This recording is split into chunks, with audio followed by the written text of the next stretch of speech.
Okay, so good afternoon. Mayroon tayong dalawang ipasok. Ito. Talaga. Pasok. Okay. Kailangan kayo magpasok kasi minsan ito nasusunog pag nakalawit. Bakit kailangan mayroong kwan? Kailangan mayroong balot sa mukha. Kasi matalsikan man yung buhok mo. At least may talsik man, hindi masyado direct sa buhok. Hindi maka-penetrate totally. Maka-distract man sa ano mo, lalo na pag 60-11.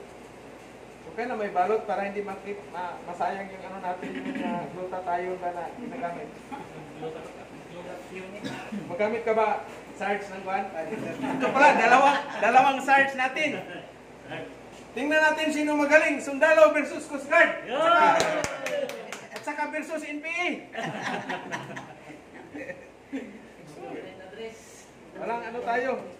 No permanent address tayo.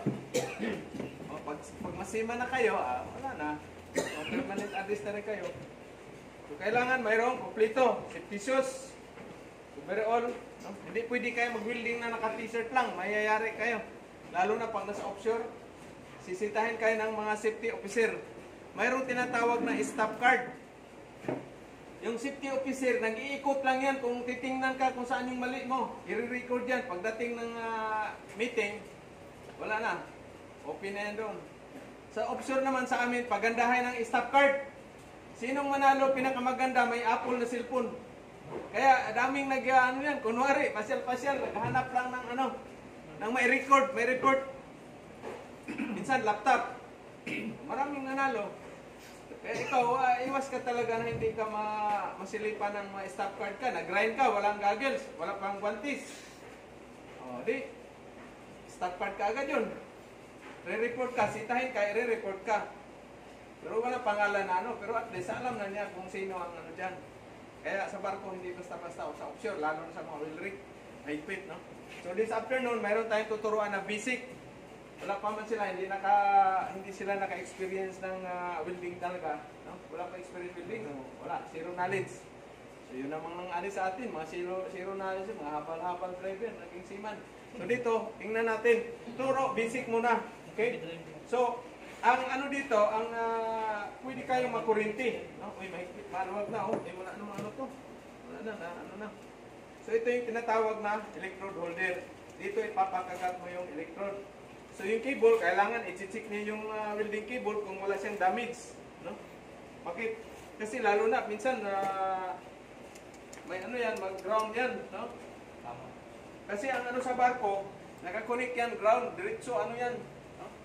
Pero ito ngayon sa barko mayroon ng mga portable din. Hindi kagaya sa amin dati na hilain yung kable na ilang meters, 250 meters, 300 meters, hilain mo.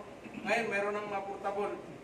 So ganito rin yung welding machine sa barko, yung maliit na taga 10 kilos, no? So hindi kayo makurinti kahit wala kayong gloves, basta tuyo yung kamay, okay?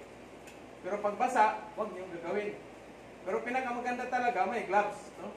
Gloves safety first. Kuhanin siguro to dito, kasi dito. Matalsikan ba? Boss, easy. Yan lahat yan, tapi doon. Pangitingnan para tayong ilagay doon. Kailangan wala kayong mga combustible material sa nakapatong-patong kung saan kasi diyan nag-umpisa ang apoy, masusunog. Lalo na yung mapapil, no? Kailangan i-check nyo muna yung surroundings. Pag nag-welding kayo, i-check nyo yung surroundings. Mamaya may mga thinner, may mga pintura sa ilalim. Nag-welding ka, ay yung thinner, highly flammable yan, di sabog yung workshop mo. Kasi mga oiler wiper, minsan itatabi lang doon sa welding workshop, no? Minsan papel. So ngayon, pinaka-basic muna tayo. Okay, so kailangan, straight yung inang. So kailangan mayroon tayong guide, no? Bukas, lang muna tayo. Ipapaano ko lang kayo kung meron pa bang welding rod, Sir Fred? Meron pa? Okay. Saan? Ito pa lang. Yaman-yaman talaga natin. Bayad na sana sila. Okay. So ito pala, yung electrode natin is 60-13. Sa barko naman, mayroong 60-10, 60-11, GPO. Dito wala kayong GPO. Ito yung 60-13 GPO. 70-16, 70-18. No? So ibig sabihin, pag 60-13, 60,000 PSI. No? Tapos 1 all position and then ano yung number to na last digit? Ano yun? Jonas? Ha? Tensile strength yung 60.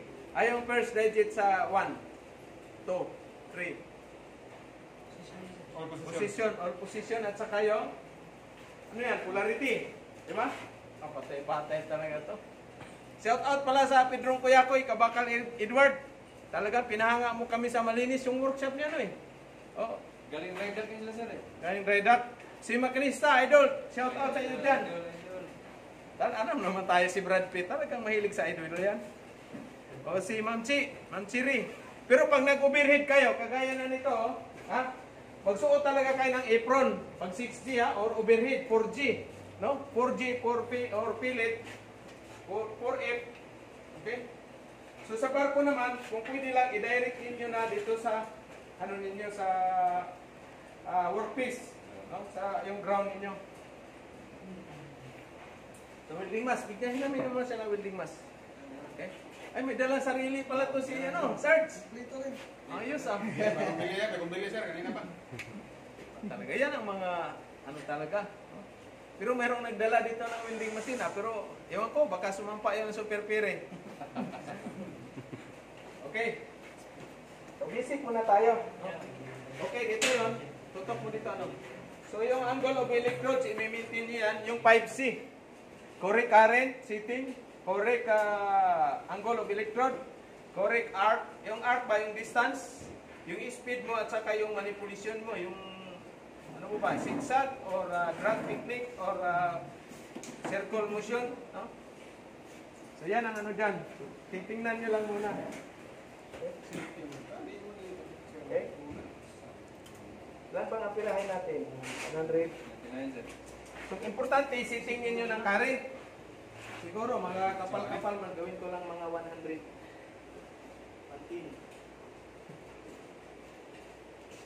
110. Kasi nagdidepende yan sa kapal ng bakal ninyo. Siyempre, kung manipis, titirahin mo ba ng 110? Hindi. So, ang gamit ng welder is steel brass at saka yung chipping hammer. Saan yung chipping hammer? Ito. Ito yung mga gamit ninyo, no? Okay? Manood muna. Taking ko muna. Kailangan, automatic man yan, mga ano ninyo, wala na. Ayos yan.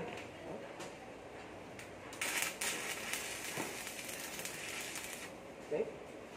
Para hindi siya na naglag. Ngayon, strike na. Okay.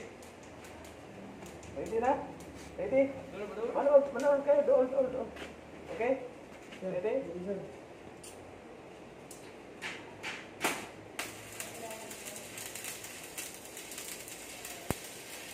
Kita niyo? Yes, sir.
So parang sinukat.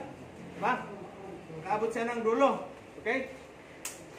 Kurog yung kamay ko, Sir Fred. Walang San Miglite. Wow talaga.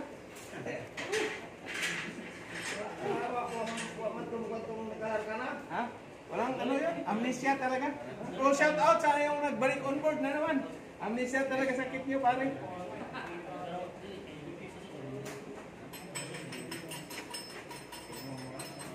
Okay? man yan, huwag niyong hawakan.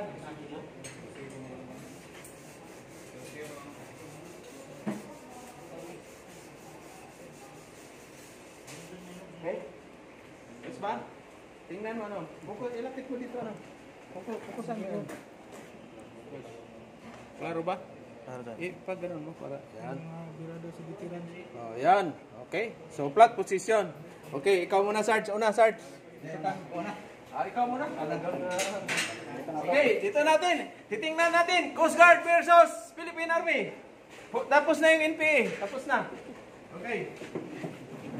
Relax lang, boss. Okay? Relax lang. Nalalayan ko hawak ng kamay mo. Ha? Relax lang. Ako mag-away. Okay? Kailangan ito malambot. Okay. Kailangan ito malambot lang. Huwag niyong higpitan masyado. Pag maluwag lang. Maluwag. Okay?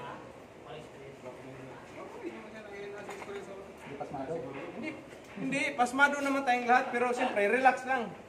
Relax lang. Yan, no? Relax lang. Isa lang muna. Kamay. Relax lang. Ako lang muna mag-ano. Huwag mong higpitan. Kailangan ito maluwag lang. Hindi mo ilak. Huwag mong ilak. Alalay lang. Okay? Are you ready? Okay, saglit lang. Hindi pwede na hindi kayo giginhawa. Atakihin sa tingnan mo yung ano mo.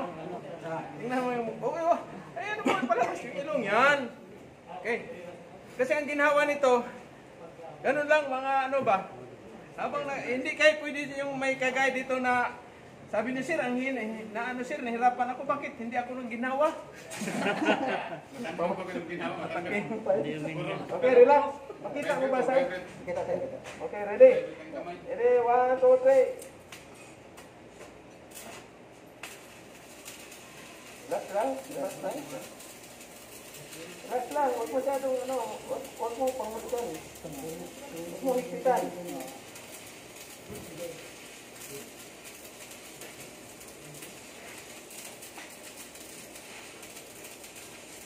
Drag technique lang tayo, drag technique lang. Huwag mo lang i-ready, tutok mo lang.